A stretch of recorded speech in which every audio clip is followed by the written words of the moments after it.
Welcome back to the Four Lakes Church of Christ meeting here in Madison, Wisconsin. We're very glad to have you with us for our midweek Bible study. Today we return to our study of the book of Joshua, so we want to invite you to find a Bible and join us in Joshua chapter 15 in just a moment. As always, if you have any questions, any concerns about class tonight, any comments, if there's something we need to be praying about as a church, we want to invite you to get in touch. You can send a message to me at info@fourlakeschurch.org.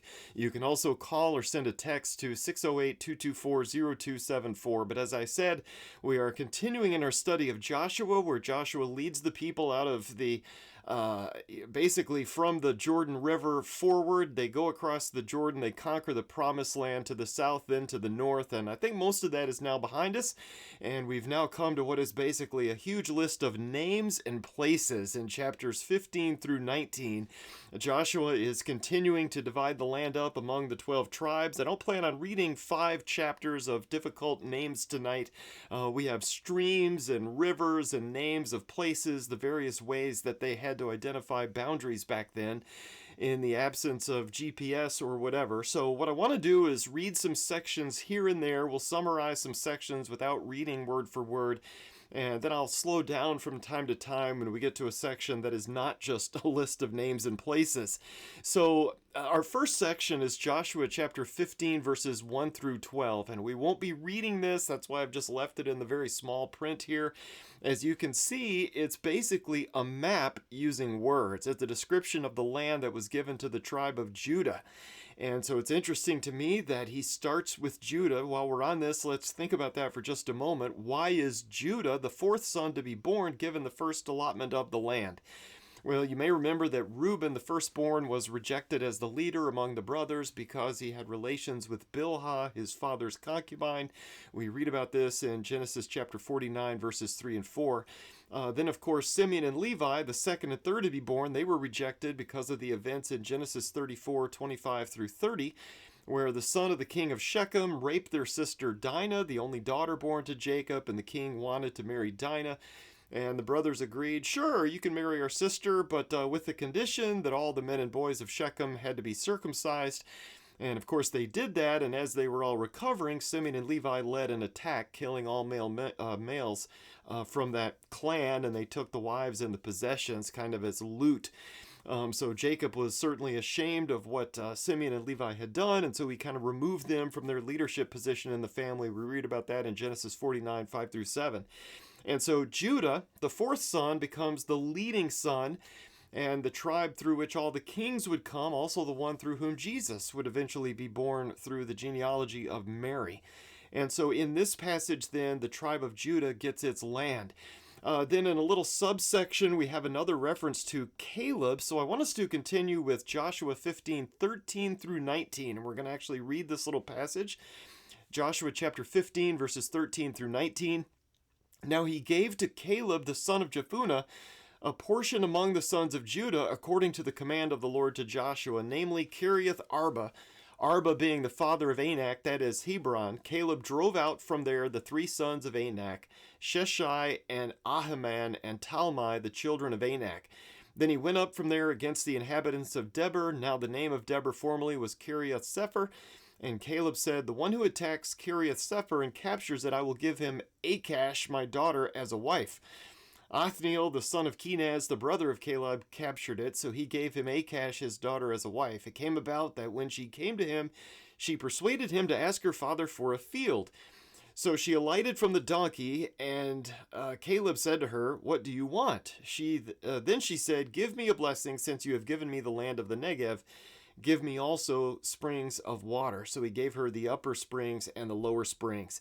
You may remember a week or two ago we talked about Caleb asking for the toughest territory to conquer, and we learned that he apparently made that request on what seemed to be his 85th birthday, and so now he comes, and here we come now to Caleb actually getting it done. So with part of the land at least, Caleb needs some help. And so he promises his daughter in marriage to whoever can get it done. And Othniel, his nephew, if I've kind of calculated that correctly, steps up, gets it done, and is given Caleb's daughter, which would be his cousin, as a wife. And I know that sounds pretty weird to us. We also need to realize that I don't think this was against the law of Moses as far as I can tell. It's interesting to me that Akash, Caleb's daughter, seems to go along with this. We don't have a lot of protesting here, at least in the biblical record. Caleb asks her what she wants, and they make a deal, don't they? So she asks for some land with springs of water on it, and in response, Caleb gives her the upper springs and the lower springs. And of course, water was very valuable as a resource, especially in that area in those days. And so she was. Maybe we could say she could be commended for stepping up and asking for something extra after what her dad kind of put her through here. All right, let's continue with Joshua 15, verses 20 through 63. And we won't be reading this because it's basically just a list of the various cities that became a tribe, part of the tribe of Judah. And that's why I've highlighted verse 20. Just indicating that this is all about Judah, and concerning the verses in the middle that I've grayed out in fine print, those names and places, I'll just say, may not have a very practical application for us today. But as we noted last week, I think it was important for all of this to be written down at that time. We learned last week there was never really a dispute concerning the boundaries between the various tribes, and I think that's because it was documented so well. And then I also highlighted the last verse up here, verse 63 in Joshua chapter 15, because we have a brief reference to the Jebusites still living in Jerusalem at the time this was written, so roughly 1375 BC or so. And the Jebusites are not driven out until King David drives them out in 2 Samuel chapter 5, give or take a little bit there. So roughly 400 years later. All right, let's continue with Joshua chapter 16, where we have a summary of the land given to Ephraim. And you may be able to see that verse 1 starts with a reference to land being given to the sons of Joseph. Ephraim was one of those sons. And so we have Ephraim's land here. We'll get to Manasseh's land in chapter 17. Again, we're moving quickly through these chapters. And this may be a good time to give just a brief reminder that although Manasseh was born first, Ephraim is listed first here, because Ephraim essentially became the firstborn over in Genesis 48, verse 19. That was a part of Israel's blessing. That's where Israel had Manasseh and Ephraim, I think, on his lap to give them a blessing. He had his right hand on Ephraim's head and his left hand on Manasseh's head, but Joseph, the dad, realized this, and he saw what he seemed to think was a mistake, and he tried to correct his father. I think it actually says he put hands on him. He kind of forcefully tried to move his hands, but his father insisted the greater blessing would go to Ephraim, the secondborn, and not to Manasseh, the firstborn. In Jeremiah 31, verse 9, in fact, Ephraim is described as God's firstborn. And I think that reminds us that firstborn does not always refer to the literal first to be born, but it is sometimes used as a title of respect. And of course, we know with Jacob and Esau that title of firstborn can be bartered. It can be traded away. And I think this is relevant today because in Colossians 1:15, Paul says that Jesus is the firstborn of all creation. Well, the Jehovah's Witnesses take this verse out of context. I've had them do this to me personally, and they'll use this to say that since Jesus is the firstborn of creation, Jesus therefore is not actually God. That's what they say. He's actually a created being, and that firstborn here literally means that Jesus was the first to be born, that there was a time when Jesus was not and then he was. However, we need to realize that firstborn is sometimes a title. It is not always to be taken literally.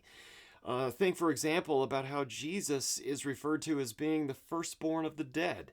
In Revelation chapter 1, verse 5, was Jesus literally the first person to ever come back from the dead? No. I believe there were at least 6 people, if I've counted correctly, who were raised from the dead before Jesus was. But certainly he was the most important person to be raised from the dead. His resurrection was the most significant, far more than the others. And the situation with Ephraim and Manasseh kind of adds to this discussion, I believe, because although Manasseh was the firstborn, Ephraim actually gets the greater blessing, and the tribe of Ephraim gets their land first. Before we move on, let's notice verse 10. We're down there at the bottom where the text says, "But they did not drive out the Canaanites who lived in Gezer." So the Canaanites live in the midst of Ephraim to this day, and they became forced laborers. Let's note here that the tribe of Ephraim did not kill or drive out all of the inhabitants of their land as they were supposed to do. And these people that they allow to stay will actually go on to lead the Ephraimites into the worship of Baal. These are the people that Elijah would eventually confront over the sin of idol worship. Ephraim, in fact, would go on to become a symbol of how bad things were in the northern 10 tribes, and we can read about this in Hosea chapter 11, verse 12 through chapter 12, verse 1. And this is what God says through the prophet Hosea concerning Ephraim. Ephraim surrounds me with lies, and the house of Israel with deceit.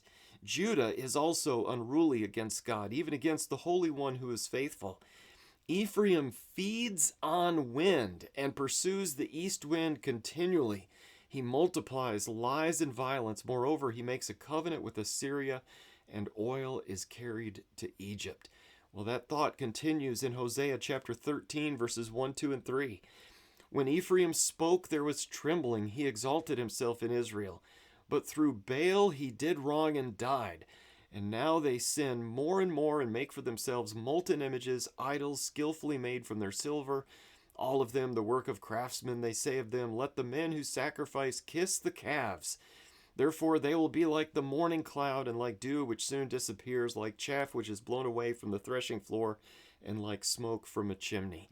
And I'm just quoting these later passages concerning Ephraim, reminding us that not following God's instructions in Ephraim goes way back to when they were first received their land here in Joshua 16, when they did not drive out the Canaanites as they should have done. It had some long-lasting generational consequences.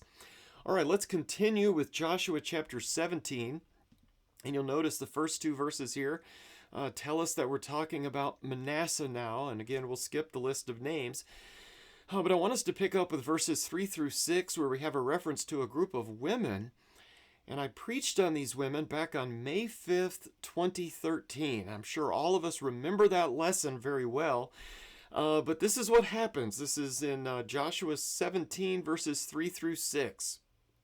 However, Zelophehad, the son of Hepher, the son of Gilead, the son of Machir, the son of Manasseh, had no sons, only daughters. And these are the names of his daughters: Mahlah, and Noah, and Hoglah, and Milcah, and Tisrah. They came near before Eleazar the priest, and before Joshua the son of Nun, and before the leaders, saying, the Lord commanded Moses to give us an inheritance among our brothers. So according to the command of the Lord, he gave them an inheritance among their father's brothers. Thus there fell 10 portions to Manasseh besides the land of Gilead and Bashan, which is beyond the Jordan, because the daughters of Manasseh received an inheritance among his sons, and the land of Gilead belonged to the rest of the sons of Manasseh. Well, if you remember, this goes all the way back to a special case in Numbers 27, 1 through 11, where there were no sons in the family, only daughters. As I remember that, I didn't go back and reread all of that, but that's kind of the gist of it. And when they realized that the law had property distributed through the male heirs, these women stepped up and basically said, hey, wait a minute. I'm just paraphrasing that there, but hey, that's not fair. What about us? And so they bring their case to Moses back then, and the decision was at that time that they would get the land. And so here we are a number of years later. The women remind Eleazar the priest and Joshua about this. Hey, we've been made some promises, and they're given the land as had been promised earlier. And this ruling right here is often listed as one of the great examples of women's property rights, even among legal scholars today. This goes way back, and certainly it set a very important precedent, and that's why I just wanted to point that out again tonight. All right, let's continue with Joshua 17, verses 7 through 13. And in 7 through 11, we pretty much have the boundaries of Manasseh. So we're going to skip over these, and we're going to head down to verses 12 and 13, where Joshua says, but the sons of Manasseh could not take possession of these cities because the Canaanites persisted in living in that land. It came about when the sons of Israel became strong, they put the Canaanites to forced labor, but they did not drive them out completely. So let's just notice once again, we have a tribe failing to drive out completely the locals as they were commanded to do. And once again, this is going to cause trouble down the line. Let's wrap up this chapter, and we'll take a look at verses 14 through 18. So Joshua 17, verses 14 through 18. Then the sons of Joseph spoke to Joshua, saying, why have you given me only one lot and one portion for an inheritance, since I am a numerous people whom the Lord has thus far blessed? Joshua said to them, if you are a numerous people, Go up to the forest and clear a place for yourself there in the land of the Perizzites and of the Rephaim, since the hill country of Ephraim is too narrow for you. The sons of Joseph said, the hill country is not enough for us, and all the Canaanites who live in the valley land have chariots of iron, both those who are in Beth Shean and its towns, and those who are in the valley of Jezreel. Joshua spoke to the house of Joseph, to Ephraim and Manasseh, saying, you are a numerous people and have great power. You shall not have one lot only, but the hill country shall be yours. For though it is a forest, you shall clear it, and to its farthest borders it shall be yours. For you shall drive out the Canaanites, even though they have chariots of iron, and though they are strong. So, what's the complaint here? As I see it, these guys, the sons of Joseph, Ephraim and Manasseh, they think they don't have enough land, which is interesting because they've both failed to kick out the locals as instructed. And so notice Joshua's response, if I can paraphrase a little bit, is basically deal with it. Get to work. Go out there and clear yourself off some more land. Just because it's forest doesn't mean you can't live in it. So start chopping trees. Drive out the inhabitants and get yourselves to work. And it's especially interesting to me because Joshua is from the tribe of Ephraim, I believe. And yet Joshua does not go easy on his own family, does he? I mean, he could have very easily kind of said, okay, well, you're one of mine. We're going to just make an exception here, but he doesn't do that. I might compare it to complaining to the snowplow driver at church that the city left a huge berm of snow at the end of my driveway. And what's the answer going to be? Deal with it. Start shoveling. Get to work. It's no favorites. Everybody gets the berm of snow, so start shoveling. And I think so also the sons of Joseph are no more special than the others. They don't have any special privileges. They have the same issues everybody else has to deal with. They just need to get to work. And one benefit of having a lot of people in your tribe is you can do a lot of good stuff. And so Joshua tells them basically to do that. And I find this a pretty sad contrast to Caleb's attitude. If you remember, Caleb asked Joshua for the most difficult land with the biggest, baddest inhabitants. Put me in, coach. I want to do something dramatic here. But these guys from Ephraim and Manasseh, they're whining. And so I think we have a lesson here about the futility of complaining, if we could put it in those terms. And I would also note that these two tribes also caused quite a bit of trouble later on with Gideon, I think, in Judges 8, and with Jephthah in Judges chapter 12. All right, let's move into chapter 18 by taking a look at verses 1 through 10. Then the whole congregation of the sons of Israel assembled themselves at Shiloh and set up the tent of meeting there, and the land was subdued before them. There remained among the sons of Israel 7 tribes who had not divided their inheritance. So Joshua said to the sons of Israel, how long will you put off entering to take possession of the land which the Lord, the God of your fathers, has given you? Provide for yourselves 3 men from each tribe, that I may send them, and that they may arise and walk through the land and write a description of it according to their inheritance, that then they shall return to me. They shall divide it into 7 portions. Judah shall stay in its territory on the south, and the house of Joseph shall stay in their territory on the north. You shall describe the land in 7 divisions, and bring the description here to me. I will cast lots for you here before the Lord our God. For the Levites have no portion among you, because the priesthood of the Lord is their inheritance. Gad and Reuben and the half-tribe of Manasseh also have received their inheritance eastward beyond the Jordan, which Moses the servant of the Lord gave them. Then the men arose and went, and Joshua commanded those who went to describe the land, saying, go and walk through the land and describe it, and return to me. Then I will cast lots for you here before the Lord in Shiloh. So the men went and passed through the land and described it by cities in 7 divisions in a book. And they came to Joshua to the camp at Shiloh, and Joshua cast lots for them in Shiloh before the Lord. And there Joshua divided the land to the sons of Israel according to their divisions. Just a few brief notes here, starting in verse 1, where Israel is described as a congregation. It's an interesting word that he uses in the Septuagint, that is the Greek translation of the Old Testament. The word translated into Greek is translated as ecclesia, and that's the Greek word for congregation or church, and I just find that interesting. So it's kind of the church in a sense. We also find in verse 1 that they set up the tent of meeting, or the tabernacle, as we would call it, at Shiloh, and it seems that archaeologists have almost certainly discovered this place. They've also discovered a very flat spot, roughly the size of what the tabernacle grounds would have been. And the Ark of the Covenant stayed in that spot for, I believe, more than 350 years until the Israelites, if you remember, took it into battle and they lost it to the Philistines. They kind of treated it as a good luck charm. Instead of trusting God, they trusted this box. and they took it into battle. It was captured for a while. They eventually got it back. And then eventually King David takes it to Jerusalem, and Solomon goes on to replace the tabernacle with the temple. So I'm just saying, we're at Shiloh now. By the time of Jeremiah, Shiloh was in ruins, and Jeremiah uses Shiloh as an illustration, as an example. So the people are living wicked lives in Jeremiah's day, but they're hiding in Jerusalem. They're hiding in the temple, thinking God will just automatically keep them safe in that spot, because that's where the Ark of the Covenant is. But Jeremiah, though, stands up outside the temple, and he says to the crowd, speaking on God's behalf, "But go now to my place which was in Shiloh, where I made my name dwell at the first, and see what I did to it because of the wickedness of my people Israel. And now because you have done all these things, declares the Lord, and I spoke to you, rising up early and speaking, but you did not hear, and I called to you, but you did not answer. Therefore I will do to the house which is called by my name, in which you trust, and to the place which I gave you and your fathers, as I did to Shiloh. I will cast you out of my sight, as I have cast out all your brothers, all the offspring of Ephraim." That right there is known as Jeremiah's temple sermon, or at least part of it. And it'd almost be like standing up in a crowded tornado shelter and yelling, "You're all going to die. Like, this place is not going to save you." But God was saying there, a place won't save you. If you believe me, or if you don't believe me, go look at Shiloh.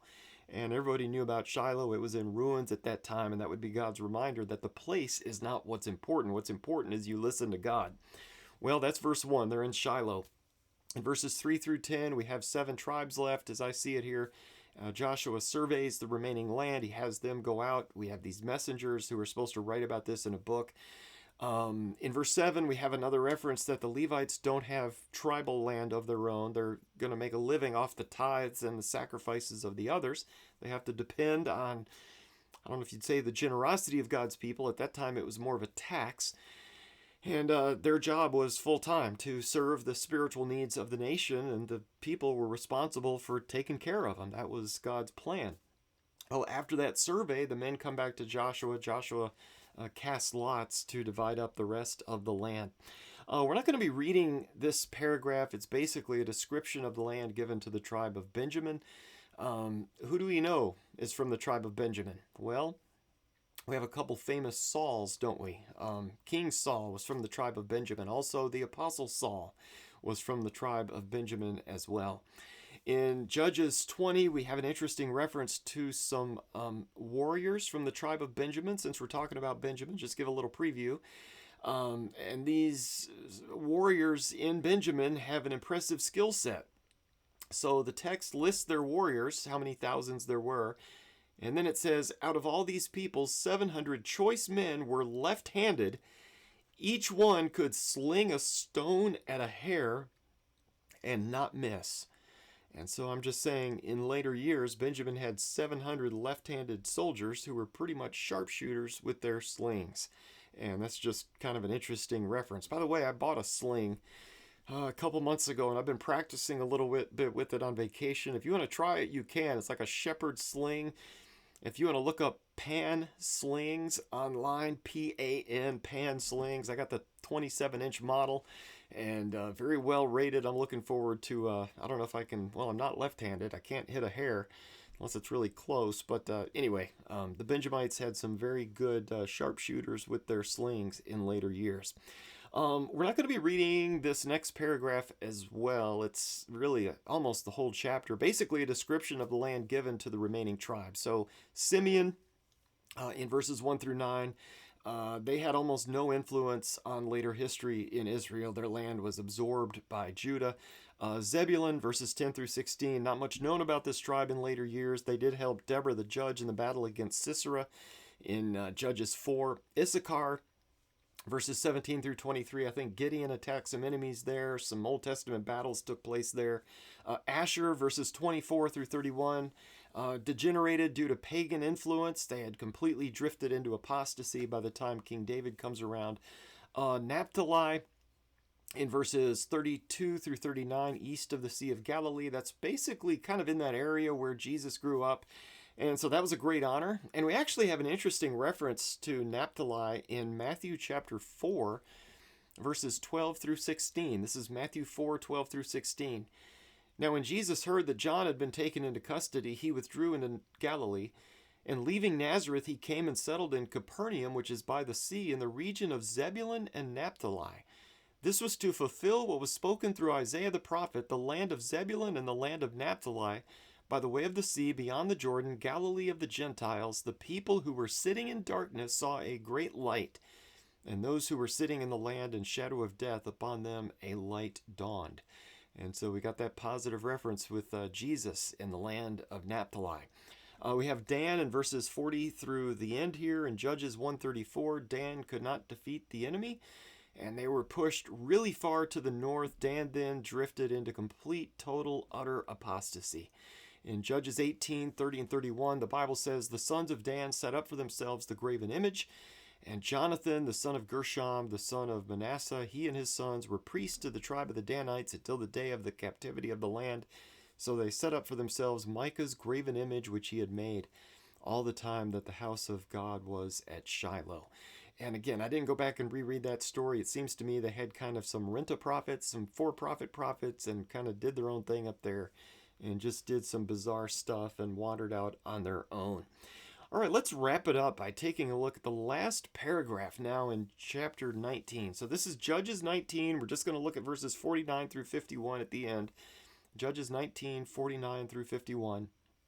When they finished apportioning the land for inheritance by its borders, the sons of Israel gave an inheritance in their midst to Joshua the son of Nun.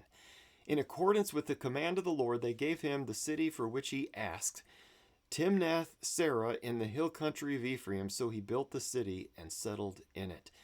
These are the inheritances which Eleazar the priest and Joshua the son of Nun and the heads of the households of the tribes of the sons of Israel distributed by lot in Shiloh before the Lord at the doorway of the tent of meeting. So they finished dividing the land. Well, here at the end, Joshua is now given a plot of land of his own. So he's been distributing land left and right. And now the sons of Israel turn around and they give him some land. If you remember, the whole section in Joshua started with Caleb asking for a special plot of land.